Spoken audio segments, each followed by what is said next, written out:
Галзуу хүний өдрийн тэмдэглэл 1.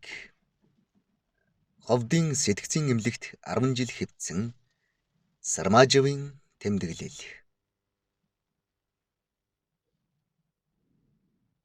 Овс аймгийн Харьяат Сармажав гэдэг өвгжөөр хүн Ховд аймаг дахь баруун бүсийн сэтгэл мэдрэлийн диспансерт олон жил хэвтэж байгаад өөд болсон дүү Сармажавын хөтөлж байсан тэмдэглэлүүдээс надад өгөхдөө.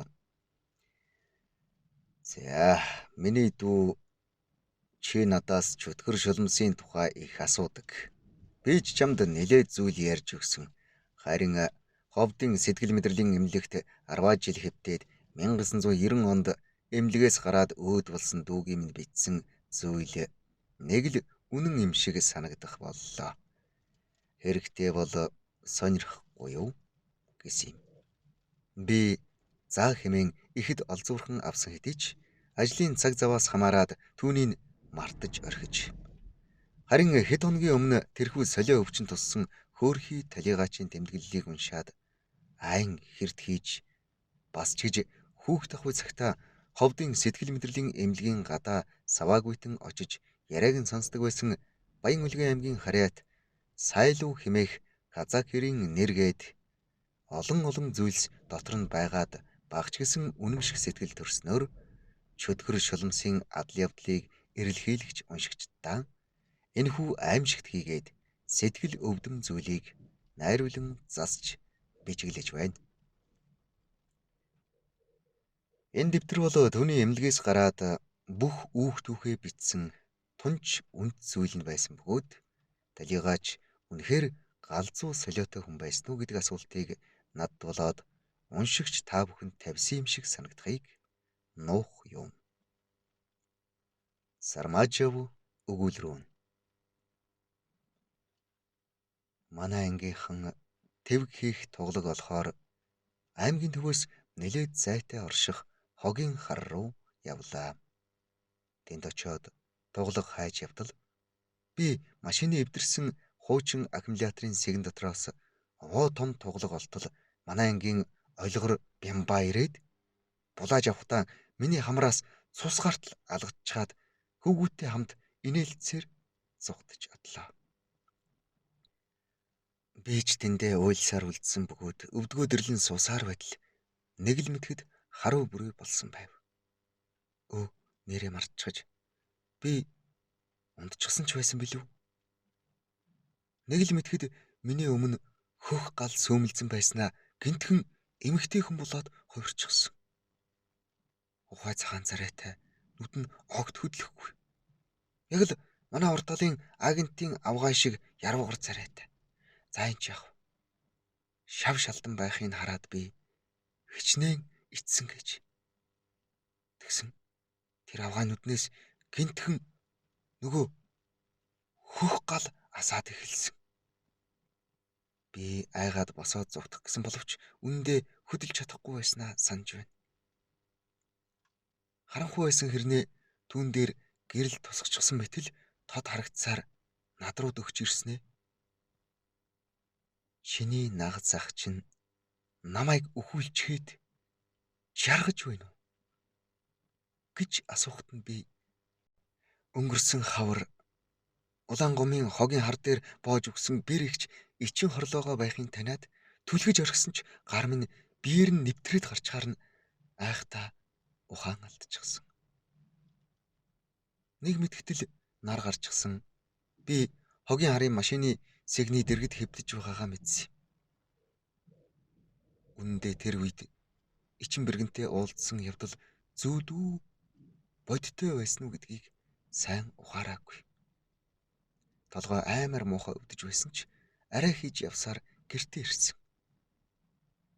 Ээж гэртээ хонсонгүй гээд загнаж байна. Тэгэхээр би урьдчилан би ичин бэргэнтэй уулзаад уруул нь хавчихсан шалдан явж байна л. Бас хүзүүн аймаар урт гэж гэд хэлчихсэн чинь ээж цэг гэм үхсэн хатсан амтнаар доог тохуу хийгээд бузартаа гэдэг нь гэд галын шилээврээ шүүрхээр нь би гараад зогтчихсан. Орой болсон хойно амбаартаа унтах гэснээ айгаад гэртээ ороод хэвтлээ. Нэг мэдсэн чинь намайг ичин бэргэн урт хүзүүгээ үлгээлгчгээд дуудаад болдгүй. Би ягаад ч юм сэмээрхэн гараад явчихсан.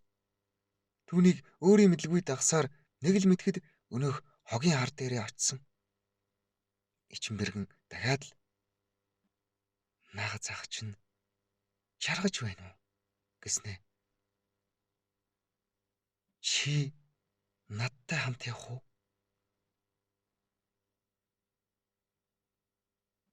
Энд их гоё газар байгаа гэд олон юм яриад унсан. Би хариу хэлэх гэсэн хэдий ч үнэхээр дуу гарахгүй байсан. Өглөөс ирээд хартал гэртээ орон дотроо хөвтөж байгаагаа мэдсэн юм. Тэгээд зүүдэлжээ гэж бодсон боловч ээж чи чинь яахаараа шөнө гарч яваад хідэн цаг алга болчихдаг байна. Чамайг орж ирэхийг чинь би мэдсэнгүй гэж хэлэхээр нь гинтхэн айх шиг болоод шөнийн болсон явдлыг ээжэд дахиад хэлсэн чинь мөн л загнасан. Түүнээс хойш ичин бэргэн байнга үзэгддэг боллоо.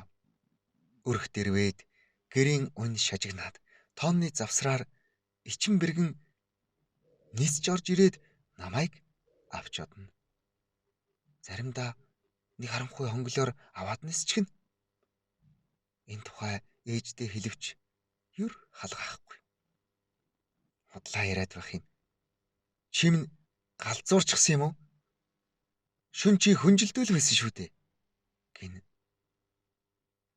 Учир нь намайг гарч яваад байхаар ээж хаалгаа дотроосоо цоожилдог болсон юм. Гэтэл би тооноор гараад байдаг. Энэ тухай ээж тоохгүй болохоор нь ахтаа, ангийнхандаа, нагацдаа ер нь бүх таньдаг хүмүүстэй хэлсэн боловч тэд хөхрөлдөөд огт тоодгүй гачлантай. Аргаа барахтаа нэгэн шөнө ичин бэргнийг ирэхээр нь байдаг чадлаараа энэ хүмүүс намайг ер ойлгохгүй байна. Та намайг бүр аваач гэтэл тэрвэр тэгье. Чи жинхэнэ чөтгөр болно гэд гараа сунгатал нэг юм дараад авсан. Түүнийг ах сурмааж явна дарсан гэдгээ надад хэлсэн юм. Тэгээд эмч ирж нэг л их айхтар өвддөг тариа надад хийснээс хойш би юу ч мэдрэхээ болсон. Бүр ичин бэргэнтэйгээ ч уулзгаа болсон. Харин нэг өдөр эмнэлэгт байгаагаа мэдсэн юм. Яагаад эмнэлэгт хэвтснээ асуусан боловч хэн ч хариулсангүй. Иргэн тойронд нэг л хачин сонин хүмүүс хачаачи юм яриад л. Би аргаа бараад цонхон дээр очиод хартал хэдэн хүүхдүүд мэдрэл муут гэд шоолж байна. Цаана огт танихгүй байшин барилга. Гэтэл нэгэн шөнө ичин бэргэн гинтхэн хүрээд ирлээ. Өрөөний сэлхэвч гинт сэвхийн онгойсноо ичин бэргэн ороод ирв. Би хайсан та нүдээ айнаад хүнжлөө толгой дээгүүрээ нөмөрсөн ч тэр харагдаад байхан тэр. Ихэд уралсан бололтой. Салхихгүй байхад үсэн хийсээд л аимшигтай дуугаар чи надаас зугтаж сэтгэл мэдрэлийн эмнэлэгт хэвтсэн үү? Гэхдээ би гайхахтаа би хаана байгаа юм бэ гэд асууж орхилоо. Тэр учиргүй тас хөхөрснөө. Чи үнэхээр буруугүй байх нь. Чи ховдын сэтгэл мэдрэлийн эмнэлэгт хэвтэж байна. Хүмүүс ийм муухай шүү дээ гэж хэлээд зөвүүн инээснэ. Намайг хамт явахыг ятгав. Би ч энэ аимшигт газраас явахыг завдсан боловч цонхны гадуурх сараалжин төмрөөр багтахгүй байлаа. Багтахгүй байгаагаа би гаднаас харж байгаа нь нэг л сонин. Удалгүй цагаан халааттай хүмүүс орж ирээд надад тариа хийж гэлээ. Энэ тухай эмнэлгийн атман сайлуу хасагт хэлэхэд намайг шоолж инээгээд би чамд нэг дуу дуулж өгье гэд надад түүнийгээ зааж өгсөн. Ой, түмпэн боци байна. Ой, кострол дүүрэн хушуур байна. Кэнэн нэтэх вэ? Гэл цаашаа зөндөө их.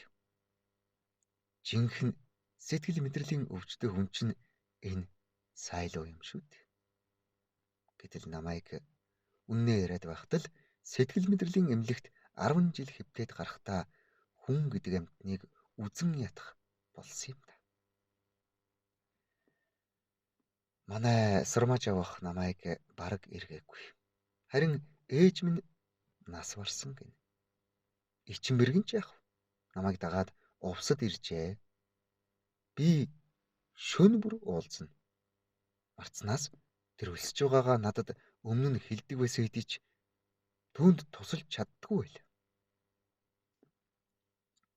Хөдөө ирээд би түүний заавраар шөнө болгон арвайн гурил шар тос шатааж утаа гаргаж хоололдог болсон. Энэ явдалд баярлан тэрвэр ихэд баяртайгаар би чамайг чөтгөр болгохоо боллоо. Харин ээжийн чинь байдаг газрыг зааж өгье. Таанч намайг тийшээ ойртуулдаггүй юм гэж ятгах болов. Энэ тухай сурмааж авах болоод бусад хүнд хэлбэл дахиад л цагаан халааттай бариад өгчих учраас айгаад дуугарч болохгүй гэдгээ сайн мэдж байна. Эцсийн эцэст хав ойрынхоо хүмүүсийн доромжллоос айхын эрхэнд ээждээ очие гэдгээ ичин бэргэндээ хэллээ. Тэр маргааш шөнө мичд гудайхаар ээж чинь чамайг авахаар ирнэ. Ирж авна гэсэн. Би Диваажин гэдэг гоё газар очих юм гин. Энэ 10 жилийн хугацаанд намайг ганц ойлгож байсан хүн нь шулмс болж хувирсан. Тэр нь ичин бэргэн байсан. Тиймээс би түүнээс огтхон ч айхаа билсэн. За энэ ч маргааш ээжтэйгээ уулзна. Ингээд түүний тэмдэглэл дууссан байлаа. Энэ тухайд түүний ах сурмааж авгаас асуухад үнэн шүү. Мичд гудайх үеэр талигаач гараа сунгаад ээжээ гэж орлоод өнгөрсөн юм. Нүүрэнд нь үлээлэг инээмсэглэл тодорсон байсан гэж хэлсэн билээ. Энэ хүн солиорхон солиорсон ч гэлээ. Юутайч нэгэн учир битүүлэг зүйл байсан нь хожим тэмдэглэлийг уншихад ойлгомжтой байх шиг.